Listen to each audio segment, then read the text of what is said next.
Welcome to the High Level Wife Podcast. This is a space for Christian wives who love God, want their marriage healed, and are done performing, fixing, striving, or trying to control their way to change.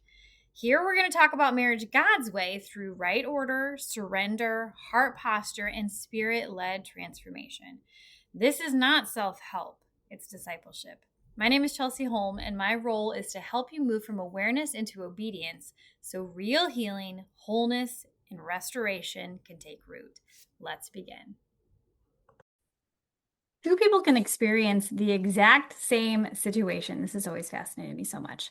And God responds to them completely differently. Why? Because God isn't just looking at the situation, He's looking at the heart posture inside of it. If you're new here, welcome back to the High Level Wife Podcast. If you've been here for a while, again, welcome. I'm Chelsey Holm, and we're continuing our mini-series, The Heart Posture, What God Actually Sees. In the first episode, we defined heart posture. In the second episode, we talked about why God rejects outward behavior when the heart behind it is wrong. And so today we're going to look at something powerful, because throughout the Bible, we see a pattern. Same moment, same opportunity, same situation, but two completely different heart responses.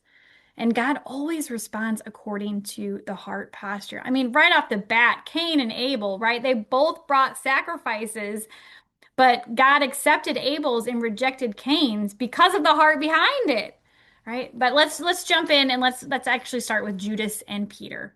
Both of them betrayed Jesus. Peter denied Jesus 3 times. Judas betrayed Jesus for money. So it was the same failure, but they had a very different heart posture afterwards. Peter was broken. He wept. He repented. Judas, on the other hand, was consumed by shame. Instead of turning back to Jesus, he isolated. One heart posture led to restoration and the other to destruction. Then we have the two criminals on the cross. It was another powerful moment, right? Two criminals were crucified next to Jesus, same punishment, same proximity to Christ. One mocked Jesus by saying, "If you're really the Son of God, save yourself and us."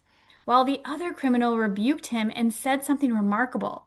He said, "Jesus, remember me when you come into your kingdom." The man acknowledged his sin. He acknowledged that he was there because he had earned it.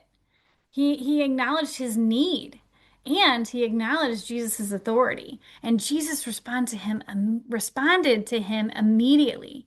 He said, "Today you will be with me in paradise." It was the same circumstance, but it was a different heart posture, and it was a different outcome for those two thieves on the cross.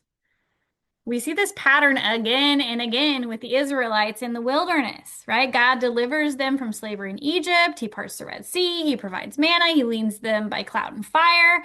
Yet over and over again, their heart posture was complaint.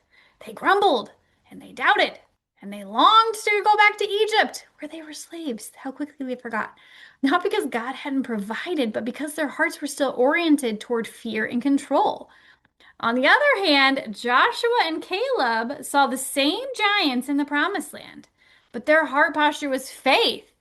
2 men saw promise while 10 saw impossibility, and the entire nation wondered because of the posture of their hearts. Man.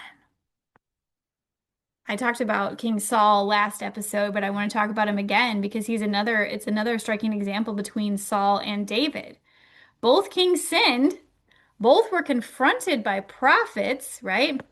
Saul was confronted by Samuel, and David was confronted by Nathan. When Saul was confronted, though, he justified himself. He blamed the people, he protected his reputation. But when David was confronted by Nathan after his sin with Bathsheba and killing her husband Uriah, right, David immediately said, "I have sinned against the Lord." One man defended himself, Saul, while the other man humbled himself. That was David. And David was described as a man after God's own heart, but not because he was perfect. We see that clearly, but it's because his heart posture remained repentant and surrendered. This matters for your life and your marriage because the situation you're in is not the determining factor. Your heart posture inside the situation is. Let me say that again. Your heart posture inside the situation is. Two wives can face the same conflict with their husband. One grows bitter, the other grows humble. One withdraws, the other seeks God. One blames, the other asks God to refine her. Same situation, different heart posture. And that difference changes everything. All right. Proverbs 4:23 says that above all else, guard your heart, for everything you do flows from it. Everything. Whether it's your reactions, your tone, your decisions, your obedience, your marriage, it all flows from the posture of your heart. So here's the question for today. When life presses on you, what comes out, right? When grapes are pressed to create wine, what comes out, right? Complaint, control, fear, or surrender? Because pressure doesn't create heart posture, it reveals it, right? The pressure applied to grapes to create wine doesn't doesn't just turn into wine. It actually reveals what was inside of the grapes all along. That's exactly what pressure does with your heart posture. It reveals it, it doesn't create it. God isn't surprised by your circumstances, but He is deeply concerned with how your heart responds inside of them. And the good news is, heart posture can change. When we humble ourselves before God, He begins transforming us from the inside out. Right? Paul said, I have learned to be content in every situation, whether I have little or I have much. Why? Because it was the heart posture inside, not the circumstances. Because the direction of your life will always follow the posture of your heart. If this episode stirred something in you, but high level wife feels like too big of a step right now, I want you to hear this clearly. You don't have to jump ahead to honor what God is doing. I created a short guided experience called From Awareness to Surrender for women who aren't ready for ongoing support but know they can't stay where they are. It includes 3 short teachings, a guided exercise, and a prayer I recorded over you. It's going to help you move from awareness into real response. You'll find the link in the show notes. And if you're not ready even for that, don't rush past this moment. Sit with God and ask Him what obedience looks like next.